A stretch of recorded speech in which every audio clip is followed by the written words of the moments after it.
সুপ্রিয় দর্শক আসসালামু আলাইকুম। আজকে আবারও হাজির হয়ে গিয়েছি খুবই সহজ আর ভীষণ মজাদার একটি ভর্তার রেসিপি নিয়ে। আর এটি হচ্ছে পটল ভর্তা, যা নিমিষেই এক প্লেট ভাত চেটেপুটে খেয়ে নেওয়া যায়। তো চলুন দেখে নিই এই মজাদার ভর্তাটি আমি কিভাবে বানিয়েছি। এখানে আমি 5টি পটল নিয়েছি। পটলগুলোকে খুব ভালো করে ধুয়ে পরিষ্কার করে মুখগুলোকে কেটে নিয়েছি। আর এখন এই পটলগুলোকে চাইলে আপনারা একটি চাকুর সাহায্যে উপরের এই ছালটিকে হালকা তুলে ফেলতে পারেন। তবে আজকে আমি এই উপরের খোসা ছাড়াবো না, আর কোনো রকমের চেঁচেও নিব না। আমি এরকম মধ্যখানে একটি ফালি করে কেটে নিয়েছি। চাইলে আপনারা এইভাবে চাকু দিয়েই পিস করে নিতে পারেন। আমি বটির সাহায্যে খুব ভালো করে এরকম ছোট ছোট করে টুকরো করে কেটে নিয়েছি। এভাবে সবগুলো পটল আমি কেটে নিয়েছি। এখন দিয়ে দিচ্ছি 7-8টি কাঁচামরিচ, কয়েকটি কোয়া রসুন আর একটি পেঁয়াজ কুচি। চলে এসেছি চুলায় একটি কড়াই বসিয়ে নিয়েছি। আর কড়াইয়ের মধ্যে সরিষার তেল দিয়ে নিয়েছি 1 টেবিল চামচের মতো। দিয়ে দিচ্ছি 1 চা চামচ কালো জিরে। আর এখন দিয়ে দিব সে কেটে রাখা পটল। ঝালটি আপনারা আপনাদের স্বাদ অনুযায়ী অ্যাড করে দিতে পারেন, কমিয়ে অথবা বাড়িয়ে নিতে পারেন। একটু নেড়ে চেড়ে দিচ্ছি।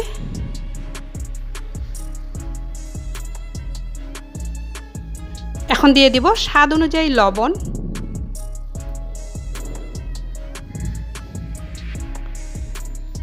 আবারও একটু নেড়েচেড়ে আমি ভেজে নিচ্ছি।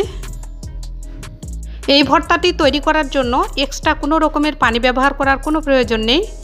ঢাকনা দিয়ে ঢেকে দিলে পটল থেকে এমনিতেই পানি উঠে আসবে, সে পানি দিয়ে পটলগুলো সেদ্ধ হয়ে যাবে। এখন আমি ঢাকনা দিয়ে ঢেকে রাখবো 4 থেকে 5 মিনিট, একেবারে মিডিয়াম টু লো আছে। তো দেখতেই পাচ্ছেন 3 থেকে 4 মিনিট আমি ঢাকনা দিয়ে ঢেকে রেখেছিলাম। আর এ থেকে হালকা পরিমাণ পানি উঠে এসেছিল, আর পানিটিও প্রায় শুকিয়ে এসেছে। আমি আবারও একটু নেড়েচেড়ে দিচ্ছি, দিয়ে উল্টিয়ে পাল্টিয়ে দিচ্ছি, দিয়ে আবারও ঢাকনা দিয়ে ঢেকে 2 মিনিটের জন্য রেখে দেব। 2 মিনিট পরে ঢাকনা তুলে আবারও নেড়েচেড়ে একটু ভেজে নেব।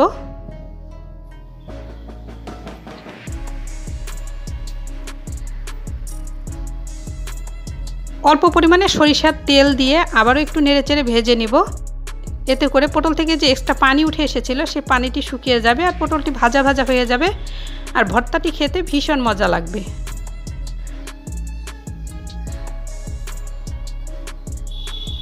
এইভাবে একটু নেড়েচেড়ে সমান করে দিয়ে আমি হালকা করে ভেজে নিচ্ছি। গোল্ডেন ব্রাউন কালার করে আমি ভেজে নেব। পটলগুলো সেদ্ধ হয়ে গিয়েছে, একটু কাছ থেকে দেখাচ্ছি দেখুন। খুব কড়া করে ভাজিনি, হালকা করে ভেজে নিয়েছি। এখন আমি তুলে নিচ্ছি। এবার চলে যাব এই ভর্তাটি তৈরি করার জন্য। এর জন্য আমি একটি শিলপাটা নিয়ে নিয়েছি। আর এই ভর্তাটি আমি শিলপাটায় বেটে করে নিব। চাইলে আপনারা এই কাজটি মিক্সিতেও করতে পারেন, তবে আমার কাছে শিলপাটায় ভর্তা অনেক বেশি টেস্টি মনে হয়। আর শিলপাটার ভর্তা অনেক বেশি টেস্টিও হয়ে থাকে। ভর্তাটি ফলো করে অবশ্যই একবার বাসায় বানিয়ে দেখবেন, আপনাদের কাছে অনেক বেশি ভালো লাগবে। তো আমার এই রেসিপিটি যদি আপনাদের কাছে সামান্য ভালো লেগে থাকে, তাহলে আমার চ্যানেলটিকে সাবস্ক্রাইব করে পাশে থাকা ছোট্ট বেল আইকনটি প্রেস করে রাখবেন। এতে করে আমার সহজ ভিডিও নোটিফিকেশন সবার আগে আপনি পেয়ে যাবেন। এখন আমি একটি শুকনা মরিচ তেলে নিয়েছিলাম, সেই শুকনা মরিচটি এর সাথে বেটে দিয়ে দিব।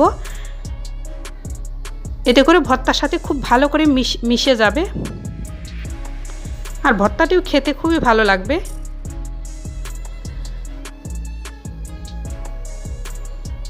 ভর্তাটি আমার বাটা হয়ে গিয়েছে। এখন এর সাথে আমি অ্যাড করব পেঁয়াজ।